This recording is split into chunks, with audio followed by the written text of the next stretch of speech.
হেই everyone, আজকের mini ব্লগটা সেই মার্চ মাসের 10 তারিখের মিনি ব্লগ। সেদিন ছিল আমার বরের জন্মদিন, আর বরের জন্মদিন উপলক্ষে দুপুরবেলাতে সব কাজবাজ সেরে সেজে গুজে চলে এসেছি রেস্টুরেন্টে খাওয়া দাওয়া করতে। এখন তো রেস্টুরেন্টে এসে মেনু কার্ডটা হাতে ধরে ছবি দেখে বলে যে মা এটা অর্ডার করো, ছেলে আমার কিছু খাক কি না খাক, ওই যে মেনু কার্ডটা হাতে ধরে ওরকম বলবে ওটাতেই ওর আনন্দ।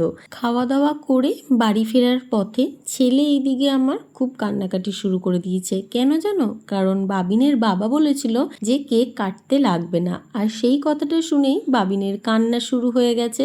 জানো তো, যার জন্মদিন তার কিন্তু কেক কাটা নিয়ে কোনো এক্সাইটমেন্ট নেই, কিন্তু আমাদের এই ছোট্ট ছানাটা খুব খুশি হয়েছে কেকটা কাটতে পেরে বাবার সাথে।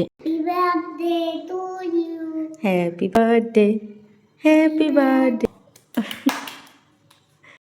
জানো তো, সেই দিনের এই কেকটা না একটুও ভালো ছিল না। কেক কাটার সময় আমরা তো একটু একটু করে কেক খেয়েছি, তাই অতটা বুঝতে পারিনি, কিন্তু নেক্সট ডে যখন টিফিন বক্স থেকে কেকটা বের করে খেয়েছি তখন না কেকটার দিয়ে পুরো গন্ধ বেরোচ্ছিল, আর পুরো কেকটা ধরেই ফেলে দিতে হয়েছিল।